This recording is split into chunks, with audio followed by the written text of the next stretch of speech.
ബഹുമാനപ്പെട്ട sisters, teachers, പ്രിയ കൂട്ടുകാരി, June 19 നാം വായനാ ദിനമായി ആചരിക്കുന്നു. വായനയുടെ ലോകത്തിലേക്ക് നമ്മെ കൈപിടിച്ച് നടത്തിയ ശ്രീ പുതുവായിൽ നാരായണ പണിക്കർ എന്ന PN പണിക്കരുടെ ഓർമ്മദിനമാണ് നാം വായനാ ദിനമായി ആചരിക്കുന്നത്.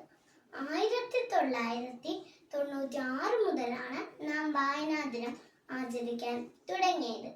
വായനയുടെ പ്രാധാന്യം ഓർമ്മപ്പെടുത്തുക എന്ന ലക്ഷ്യത്തോടു കൂടിയാണ് വായനാ ദിനം ആചരിക്കുന്നത്. ഒരു കുട്ടി വായന ശീലമാക്കണമെങ്കിൽ ആദ്യം അക്ഷരങ്ങളെ അറിയണം, അത് കൂട്ടിച്ചേർത്ത് വായിക്കാൻ പഠിക്കണം, പിന്നീട് വാക്കുകളുടെ അർത്ഥങ്ങൾ മനസ്സിലാക്കണം. ഇതിലെല്ലാം ഉപരി വായിക്കാനുള്ള താല്പര്യമുണ്ടാകണം. ഇന്നത്തെ കുട്ടികൾ വായനാശീലം നഷ്ടപ്പെടുത്തുന്നതിന്റെ പ്രധാന കാരണം മൊബൈൽ ഫോണുകളുടെ ദുരുപയോഗമാണ്.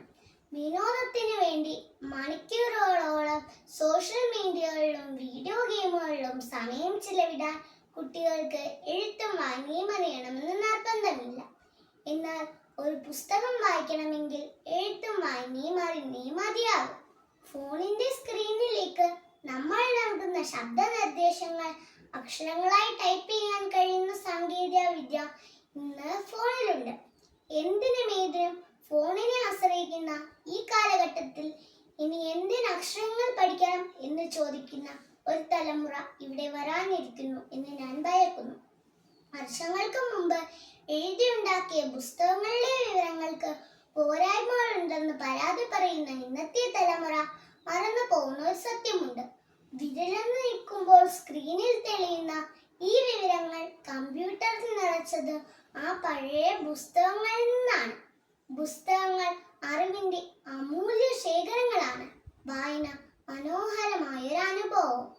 മരുഭൂമിയിലെ നജീബിന്റെ ദുരിത ജീവിതം ലോകം മുഴുവൻ അറിഞ്ഞത് ബെന്യാമിന്റെ ആടുജീവിതം എന്ന പുസ്തകത്തിലൂടെയാണ്.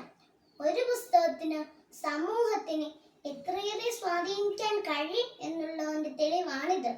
നാം അനുഭവിച്ചറിഞ്ഞിട്ടില്ലാത്ത ജീവിതങ്ങളിലേക്ക് ഇറങ്ങിച്ചെല്ലാനും നാം കണ്ടിട്ടില്ലാത്ത കാഴ്ചകൾ കാണാനും വായന നമ്മെ സഹായിക്കും.